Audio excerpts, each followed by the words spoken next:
Hey, welcome to another episode of CMP RV. Clark and Peggy here. We wanted to share with you that we bought a brand new 2022 Montana. We had a 2014 front living room. We traded it in for a 2022 rear den. We're really excited about it. We wanted to share with you some of the mods that we've made and some of the odds and ends that we've sort of encountered with this new coach. One of the first mods we made was to extend the island by installing a fold-up shelf. The island's wonderful, but there was a little bit lacking in space on each side of the sink. The island's really great, and it fits really well with the whole kitchen, but I get my able assistant to come around and open the shelf here. So we added this shelf. We got the hinges from Amazon, and I can put a link to that hinge to Amazon. And then we've got this cutting board from Big Lots, and we actually bought a couple of them because you can see already there's a little bit of a stain there. We just need to maybe treat this with the right kind of oil to keep that from happening. But we also have this glass cutting board that we sit on top of it most of the time, and that allows it to not have to worry about liquids on it and having to waterproof the cutting board.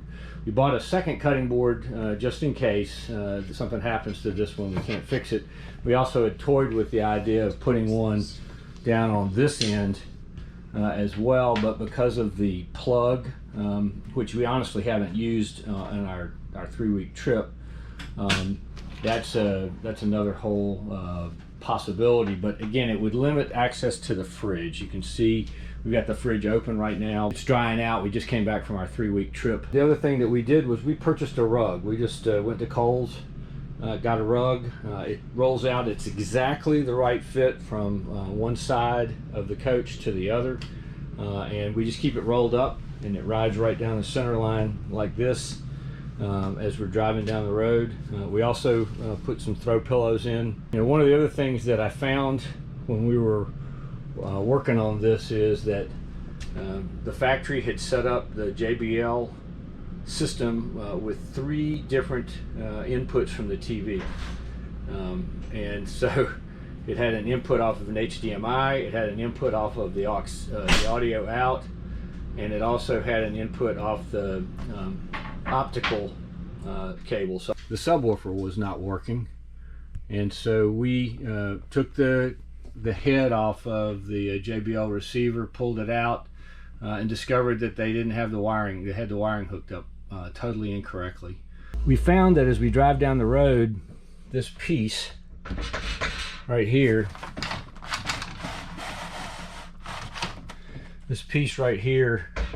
would bounce off.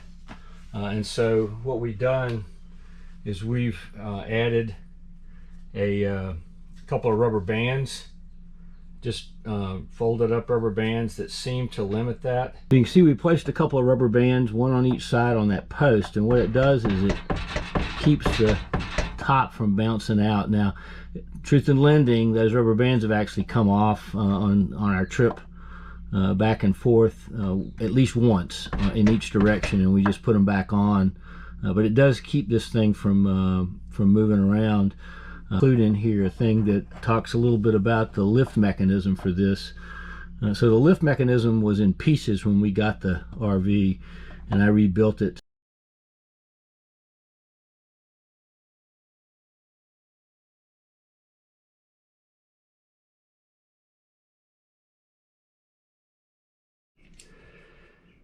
So one of the other challenges that we ran into is if you want to sit and watch TV and you want to have a drink, these cup holders are awesome, but they're not awesome. So they barely will hold a can of Coke or a bottle of beer or something like that. If you try to put a little bit bigger drink there, it's just unstable. And so we found this little shelf on Amazon and just bolted it into the wall there. And again, I wouldn't put a whole lot of weight on it. It's not designed for a whole lot of weight, but it'll definitely hold a drink. You know, the challenge is once you've reclined a chair, there's no place to put a drink if it doesn't fit in this. And we looked at, again, possibility of getting some of those cup holder expanders, but you wouldn't be able to use two of them. Person that sits on this side can just put their drink down on the ground without any issue. But these cup holders will simply not hold. If you put a koozie on a Coke can, it won't go into the cup holders. It's a great idea, just a little bit too small. Something that would be a lot better served.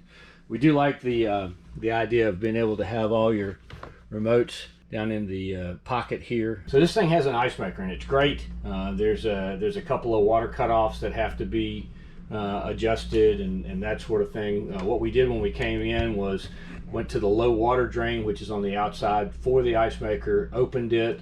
I also let the water drain out of this before I turned the power off to make sure we got as much water drained out of it as possible. You know, it's not such a big deal, but what we're concerned about is the possibility of the water just kind of getting gross during the time frame before our next trip. Of course, we do have some containers here with baking soda in them, and we'll open those up when we close the fridge up to transport it, and then probably when we put it in storage, we'll open it back up again, just so that it sits to completely dry out, so that it doesn't have a bad smell to it, and then come back a week later and close it up completely. And one other thing that we had happen to us, and I'm gonna have to do a little research on it, is this part right here has broken off. Here's the piece for it right here. I tried gluing it back on. It doesn't seem to impact anything. It just is it's a sort of a shim that keeps the microwave from moving up and down a whole lot. But we think it broke while we were driving down the road. We opened the microwave and it just fell out, that piece. Again, not 100% sure. The microwave is wonderful. Couldn't find the baked potato setting, my usual go-to setting, only to find out there's all sorts of neat features on this microwave, and it's all in the manual.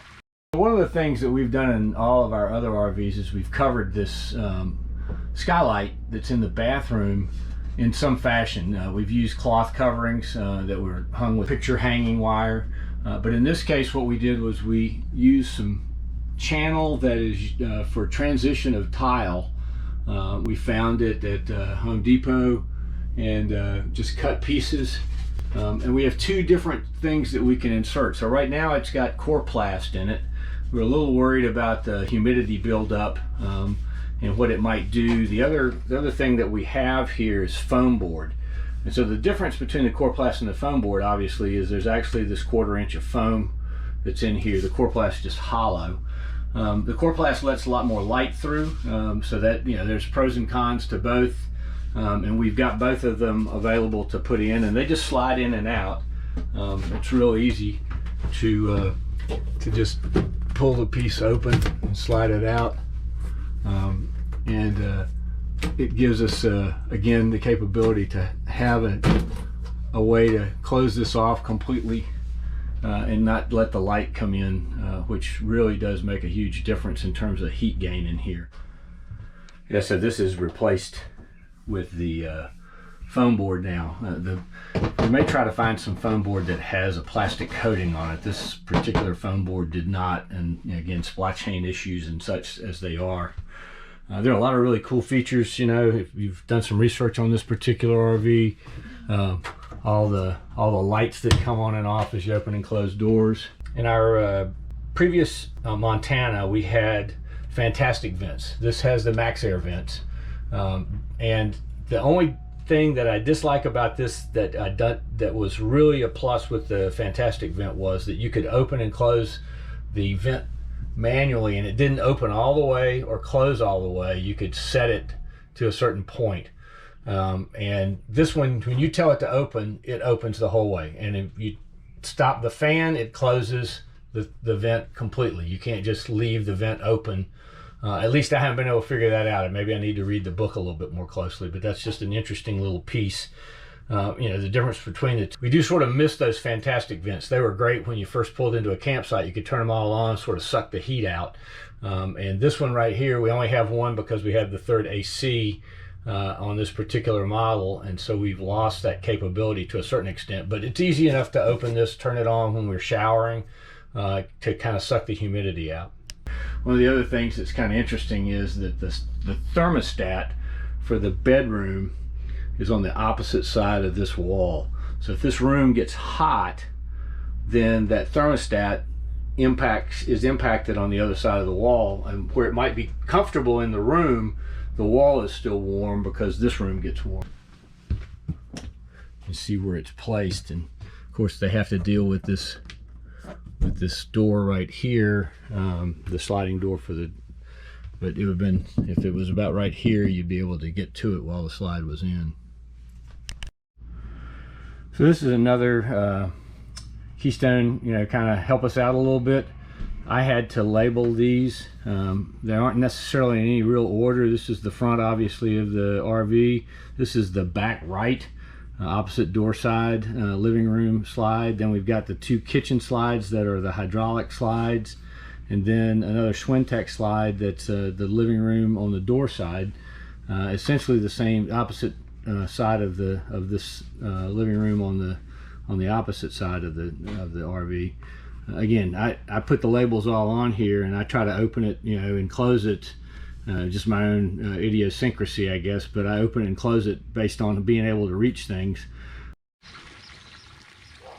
Well, we hope this was helpful to you. Again, these are some things we've done with our new coach. There's probably a few other things that we're going to take on. We'll look for another episode that covers some of that stuff in the next few weeks as we head out during the week to take advantage of some of the places that are nearby, or perhaps as we get out on the road. Be sure to like and subscribe to our channel. And add any comments, especially if you have made modifications to your Montana, and share that with us. And we'll look forward to seeing you around. Just a reminder again, we're sort of weekend warriors. We are retired, but we go out. Actually, don't do weekends. We do weekdays to avoid the crowds. And then we also enjoy the opportunity of being able to get away for 4 to 6 weeks. But as you can see, we leave a lot behind when we head out on the road. Also, we live near an Air Force base, so there's always the sound of freedom in the background.